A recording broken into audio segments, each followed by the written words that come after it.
Now let's see an important type of relation. It is called equivalence relation. So a relation is said to be equivalence if it is any of these three. Reflexive if it is all of these three: reflexive, symmetric and transitive. So if a relation happens to be reflexive, symmetric and transitive, then we call that relation as equivalence relation. Okay, so first thing is it has to be reflexive, which means all the diagonal elements should be there, and second thing is it should be symmetric. Symmetric means if a comma b is present, then b comma a should be present. So understand that carefully.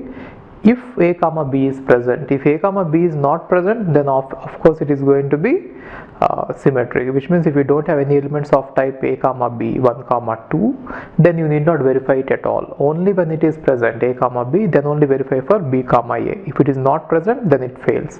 And the other one is transitive. So if a comma b and b comma a c are present, then a comma c should be present, right? So if you verify that all these three properties are satisfied by a relation, then we can say that that relation is equivalence, right? So what I have taken is, on a set with three elements, capital A, I have written down all the possible equivalence relations possible here. Again, finding out the number of equivalence relations on a set is a bit difficult. We are not going to do that, deriving the number, just like how we didn't do for transitive. Here I am not going to do for equivalence as well, because finding out the number of transitive relations is difficult. That is why we are not going to find out the equivalence relations. Okay, so but then since this set is very small, I have taken a small set with three elements. In this set I am showing you all the possible equivalence relations. Now just check whether they are equivalent or not. Okay, so if it has to be equivalent, it has to satisfy three properties, right? So let's see R1. R1 is containing only diagonal elements, and in fact all the diagonal elements. Therefore we can say that R1 is definitely of type reflexive. Why? Because it is containing all the diagonal elements. And is it symmetric? Symmetric is valid, or we should check whether it is symmetric or not, only when you have elements of type a comma b, but there is no element of type a comma b. Therefore it is true, it is symmetric. Only if there is a comma b and absence of b comma a, then only we can say that it is not symmetric. Otherwise it is true. Yes, it is symmetric. And is it transitive? Yes, it is transitive as well. The reason is a comma b and b comma a, they should be present if it has to fail, but such elements are not present.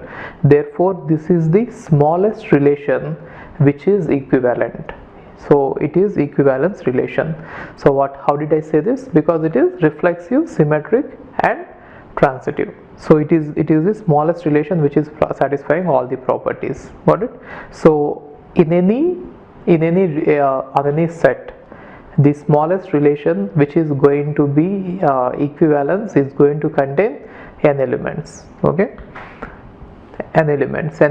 Why n elements? Because we should have all the, okay, what is n here? I am talking about this. If capital A is a set containing n elements, then if you are forming the relations which are subsets of A cross A, then the smallest relation possible which is going to be equivalence is going to contain n elements, because it has to satisfy reflexive property. For that it has to include all the diagonal elements. That is the reason. Okay, therefore R1 is smallest relation which is equivalent. Now what about R2? Just check this. Now all these are reflexive. Now if you look at this one, there is a comma b and b comma a, which is nothing but, here we have to check for transitivity as well as symmetric. So since a comma b is present and b comma a is present, it is symmetric. What about transitive? A comma b is present, b comma a is present, therefore a comma a should be present. Yes, it is present. And similarly b comma a is present and a comma b is present, therefore b comma b has to present. Yes, b comma b is also present. And now a comma b is present and b comma b is present, and so a comma b has to be present. Yes, it is there.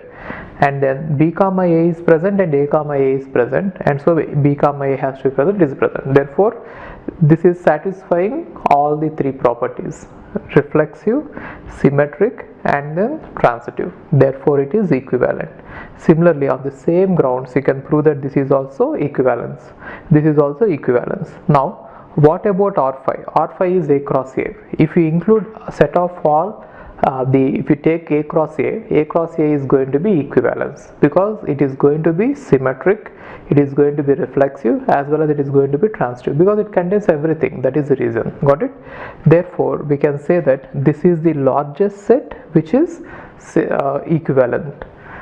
So the smallest equivalence relation is containing n elements, and the largest equivalence relation is containing n square elements, assuming that the base class is going to contain, the base set is going to contain n elements. If you are talking about relations possible by taking the set containing n elements, then the smallest one is going to contain n and the largest one is going to contain n square. Okay.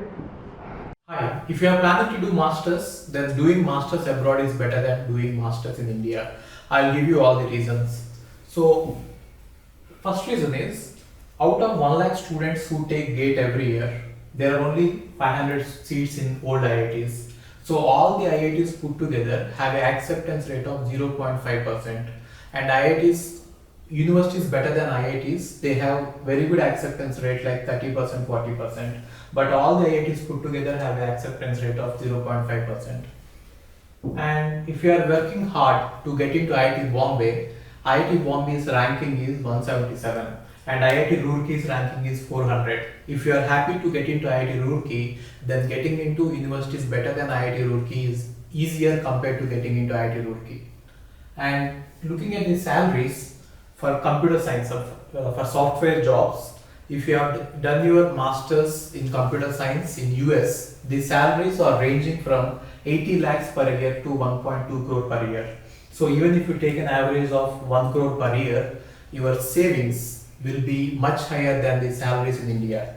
After taxes and your cost of living, you can easily save 40 to 50 lakhs per year. And in India, the maximum jobs that you get is around 30 lakhs. So your savings will be much greater than the salaries in India.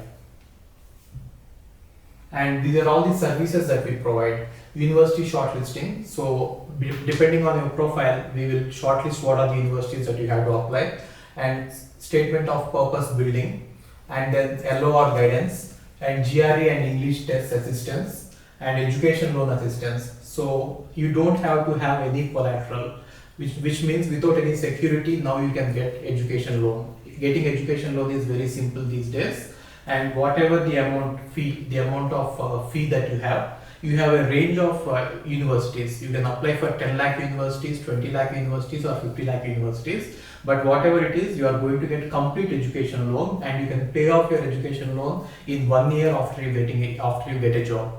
And then we do visa assistance, mock visa interviews, and then connecting with the university alumni. So now you might ask why we should join Game of Visas. So the answer is, we have 90% success rate, 99% success rate. And these are all the destinations that we guide the students to. So we guide students to any country that you want to go. So now it is not just USA. We guide to UK, Germany, Australia, Canada. So we guide students to all the countries. We work with all the destinations. And if you are interested in going abroad, you have to just drop us a message on this WhatsApp number 9494 555 454. Okay, thank you.